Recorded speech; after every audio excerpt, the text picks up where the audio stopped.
So what I will try to do now is I'll do a little tutorial on how to set up the FlySky CT6B, or in this case is the Hobby King. I'm using the Hobby King version, is T6A V2. It's a 6-channel radio. There are plenty of tutorials of how to set up this radio for flight, whether it is on helicopters or airplanes. What I'll do here, or try to do here, is to show you how to set up this radio, which is very low budget radio, how to set up to use with a rock crawler. All the mixing and what I have on mine. What I have here is basic 6 channels. Here is switch A and here is switch B. So on the basic, all switches off. I have forward motion. I have a different pinion on the front, so that's why this front axle will always spin faster. Forward motion here, reverse, and here I have the steering. So basic stuff. Dual ESC, so it only works with, or at least I'm doing it with dual ESC. So this switch here is the front dig. So when I turn it on, only the front will go. Back will not do anything. If I do here, nothing. Only steering and forward motion. With this off, again, 4-wheel drive. With this switch here, this one on the right, if I turn it on, I have full access to the back axle. This is forward and reverse, as well as the steering.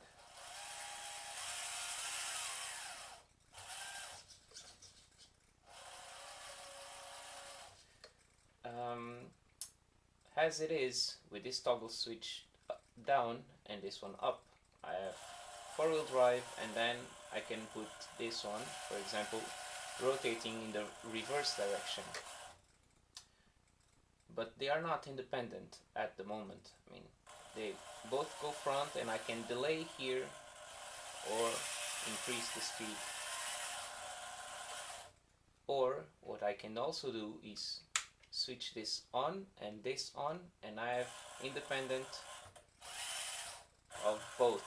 So you can basically drive like this and steer like this.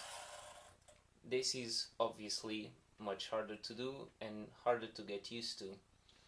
What I have here with both switches off is that I have a small increment on this. As you can see, now that it has no weight, it's rotating just a little bit, but it's enough to help you a lot. Because if we have this switch off and full control of the back axle, sometimes with the steering you will end up doing the reverse when you don't want, and you can cause the car to flip, and obviously that's not good in the rock crawling. So what I have is both switches off. I have forward motion, but I have a little control on the back axle, so I can delay it or I can advance.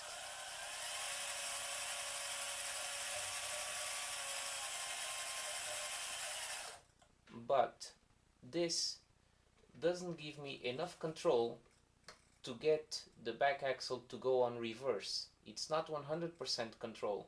So for example, I can have a dig, or kind of a dig, but it's not 100%. If I want 100%, I will turn this off.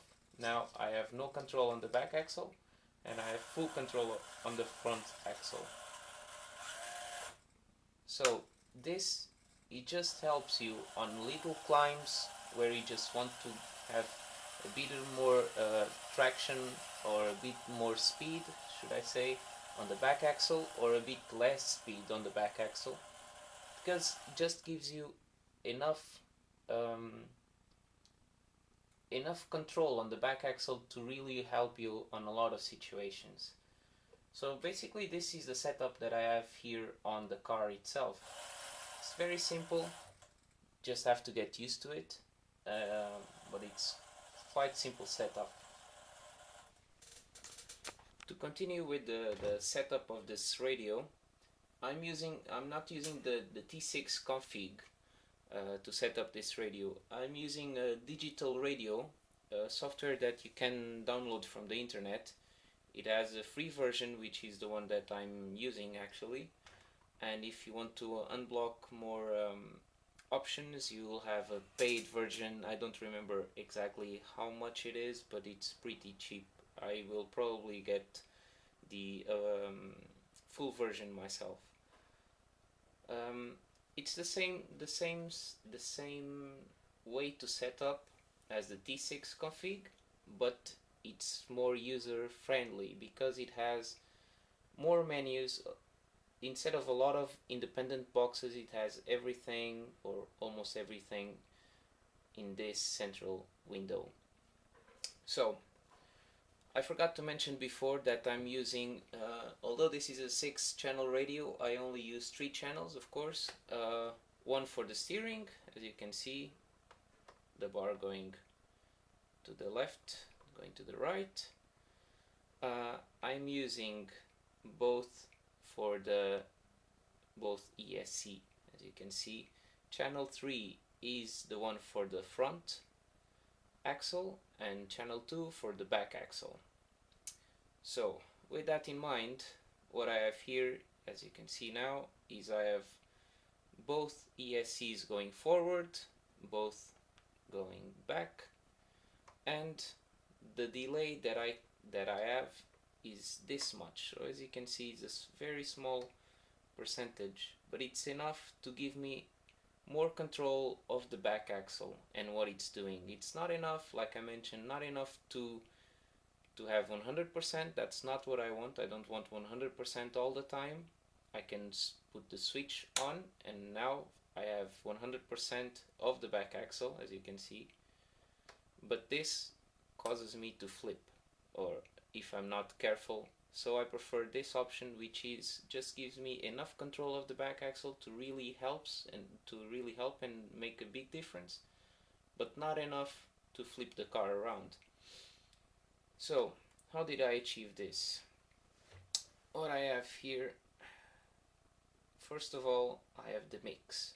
So to control both ESC with only one channel, I go here to the mix data, and I have mix number 1, source I have as channel number 3, destination channel number 2, up rate 100%, down rate 100%, and switch I have switch B, which is the switch that it's on the left.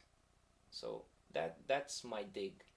As far as the other mixes, mix 2 and mix 3, I'm not using them at all, but we can use them, and maybe we'll have a look at it later on. Back to the main data. For me to achieve this, say, this small percentage on the back axle, I have here on switch, I have the switch A selected as dual rate. Remember here that on the mix data I have here on the switch B, the one on the left, and when we go back, this is for the dig. I mean, the switch B is for the dig, for this mix. So when I turn it on, it mixes. When I turn it off, it doesn't mix. And then I only have, as you can see here, channel number 3, which is the front ESC. I have full control. If I turn the switch again, I have mixing. So this is controlled by switch B, the one on the left side. If I go to the main data, I have here that switch B here is selected as null, not functioning, because it's functioning with the mix data. Pardon me. And I have switch A as dual rate. If we go back here to the dual rate, we have 3 channels with dual rate: channel 1, 2 and 4. Channel 1, it's the steering, so I don't want anything going on there, so I have 100% whether it is on or off. But on channel 2, which is the back ESC, I have 20 and 100%. So that gives me that those 20 means that when the switch is off, I have just about 20% of control. If I turn the switch, that gives me full 100% control.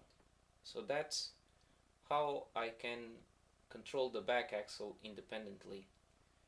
So like this, I have 100%. If I turn the switch, I only have about 20%, and it's only noticeable, this control, this little 20%, it's only noticeable when I'm using the front ESC. Or else, if I use the back ESC by this amount, when the car is on the rocks, it doesn't do anything. It doesn't go forward, it doesn't go backward. So we don't have the problem of doing a reverse and having a penalty without having the intention for that. If I want to move the back axle, I have to select 100% control and then do a reverse or do it forward.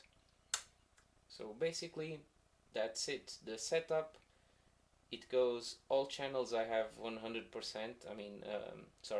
Channel number 1, which is the steering, I have 120, and channel number 2 and channel number 3, I have 100% on all of them.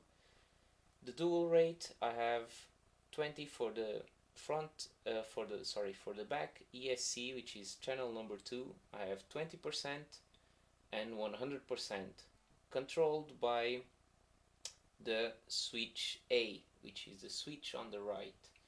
For the mixing, go to the mixing, I have mix number 1, source is the front ESC, the destination is the back ESC, so I have channel number 3, channel number 2, up and down 100%, controlled by switch B, which is the switch on the left. And basically that's it. This is my setup. It's quite simple. It took me, when I went from the Spectrum pistol-like remote to go to stick, maybe I got about 4 or 5 hours to get comfortable working with it. But once you get used to it, it's much better than a pistol-like remote control. And we are talking of remote control that goes with, we need the cable to connect it to the PC or laptop. We are talking about maybe around less than $40 remote control, which is very good value. And that's it. I hope it helps somebody. I will also post some links where to get the digital radio, although all this can be done and on the T6 config. So I hope it helps. If you have any further questions, just drop me a line, put a comment on the YouTube video, and I will reply to you as fast as I can.